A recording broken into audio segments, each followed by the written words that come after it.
Marty Schwartz here with Marty Music, hanging out in Nashville, Tennessee with my friend and awesome guitar player, young talent here, Grace Bowers. Remember the name, folks. And also, just right while we're here, follow Grace in the links below on her various platforms. I'm sure you're on more than one, so we'll just leave some links. You got a YouTube page? YouTube, Instagram, TikTok. We're still working on the TikTok, right? We're still working on the TikTok. Still figuring that one out. All right. When did you start playing guitar? You're just ripping there in that intro, and I'm sure people were like impressed. I was impressed, and I enjoyed it.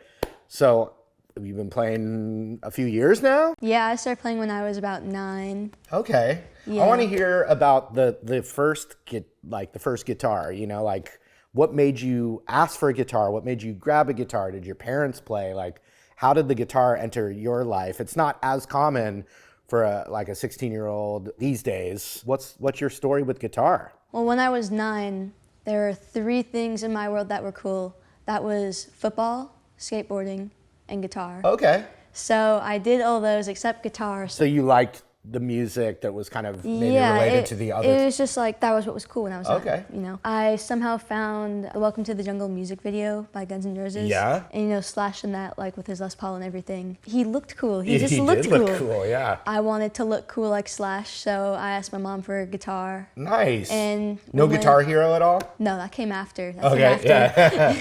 But, okay, so you gravitated towards guitar, and then you saw Slash. Slash is awesome. We love him. Obviously, we both work with Gibson. Yeah. So he's their, number one, I would say.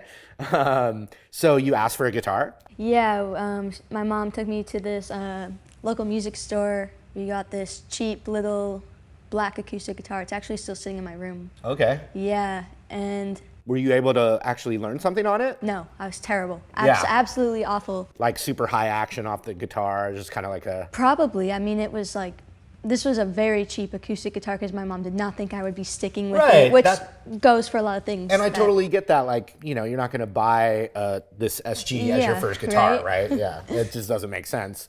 And there's also that old school mentality, like, well, if you practice and show us that you've done it, then we'll get you the next one. We'll get you a nicer one. Does that sound familiar? Yeah.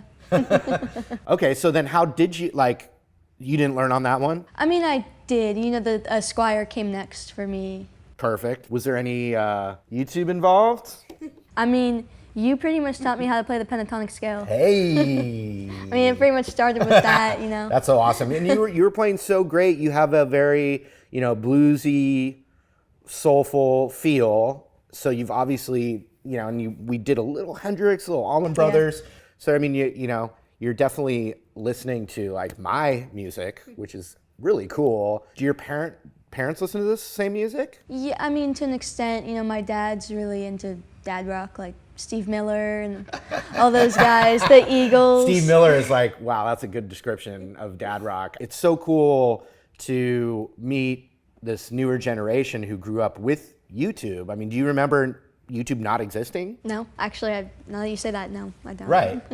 Yeah, no, that makes sense. Because I remember, my kids being in diapers when I was shooting videos, so and back then YouTube was not this kind of mainstream thing. It's evolved into something that everyone knows about. But in the beginning, I'd be like, yeah, I did this thing on YouTube. YouTube, what's that? So I'm so happy to meet people now that are in this next phase where my videos, you don't remember my videos not existing. And by all means, I'm not claiming that you only watched my videos. I'm just glad that I was one of the probably dozens of videos you were going through. And I'm just so thrilled that, when I was first doing it, I don't think about what's gonna happen in the future. I'm just trying to make that video that day so I can pay my bills and support my family. But now that it's been 14 years, I can actually sit here with someone like you and, know that somehow we're connected, and when I meet young guitar players, I know that somehow most of them I have some kind of connection to. And I always say this too, you taught yourself, you did the work. I'm glad my videos were there as that sheet or that guidance, but you did it, So YouTube, have you ever had a guitar teacher? Yeah, when I first started, I was taking lessons from a church, and this guy would come in asking me to play AC/DC, and he'd be like, at a church, he's like, no. Only I don't know. He played like Christian rock and stuff Yeah, like yeah. that. So he'd like just straight up tell me like, no, you can't play AC/DC. So Yeah. so then I would kind of try to like I remember trying to learn TNT Yeah. by ear. I was obsessed with that song. That's a good beginner song too. What are the couple of the first songs you remember like being able to play through? Well, the very first TNT one, was one. TNT.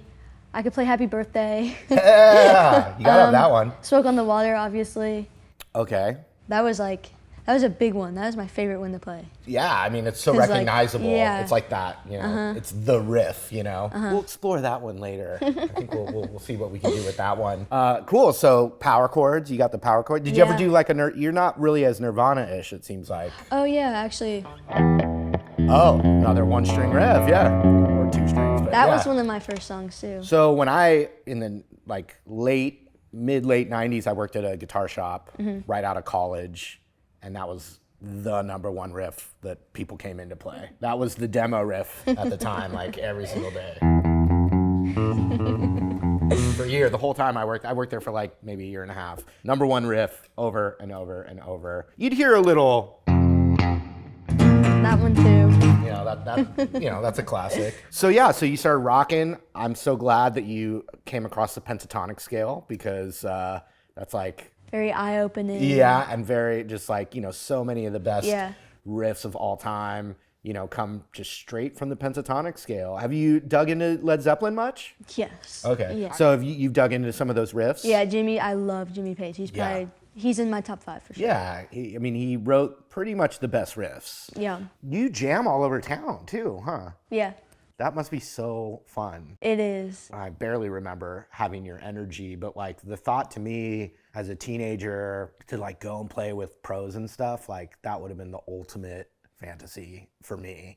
And so I'm so excited that you get to do it. And it seems like so many artists have embraced you here. And that's, I think, Yeah. something specifically special about Nashville. Yeah, definitely. That never would have happened when we still lived in California. It's because Nashville, it's like one big community, like everyone's supporting each other. That's my favorite thing about Nashville. Yeah. And I'm from California as well. What's up, California?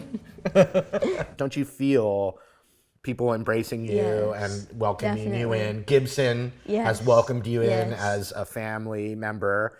And we both work with Gibson. So I don't talk about it a lot on my channel, but there's a thing called G3. G3, yeah.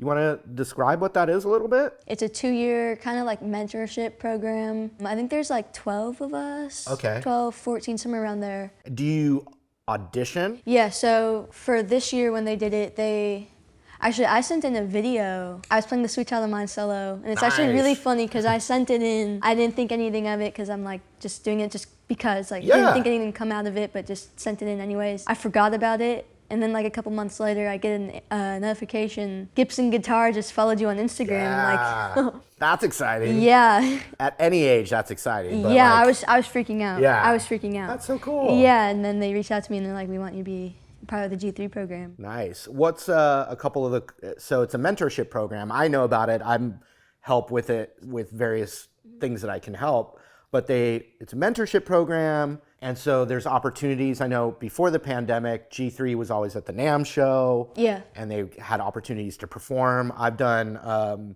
Gibson Live events, and that's where you and I first jammed. Yeah. So we're like old school jamming partners already. They give you opportunities to Yeah. perform, you know, to meet people like me, but other people. I saw you were just backstage at Pearl Jam, hanging out with Rick Beato.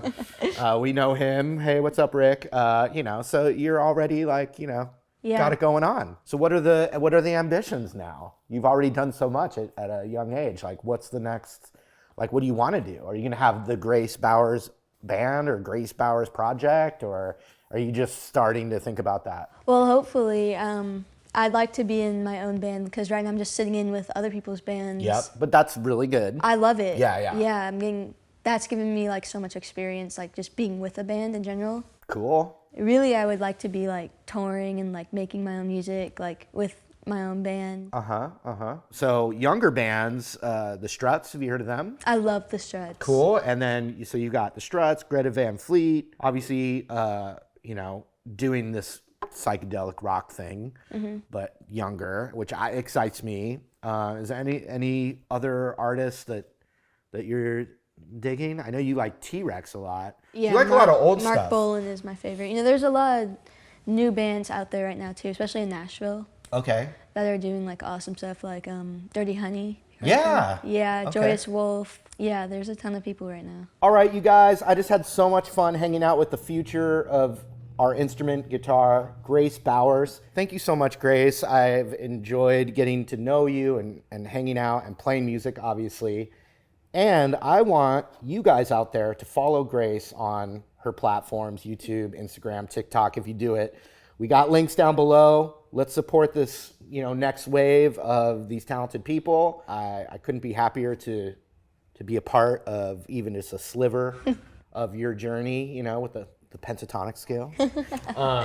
And just thank you so much. Yeah, thank you for having me. I love hanging out with you, and I'm so excited to see what the future holds for you. I'm going to be paying close attention.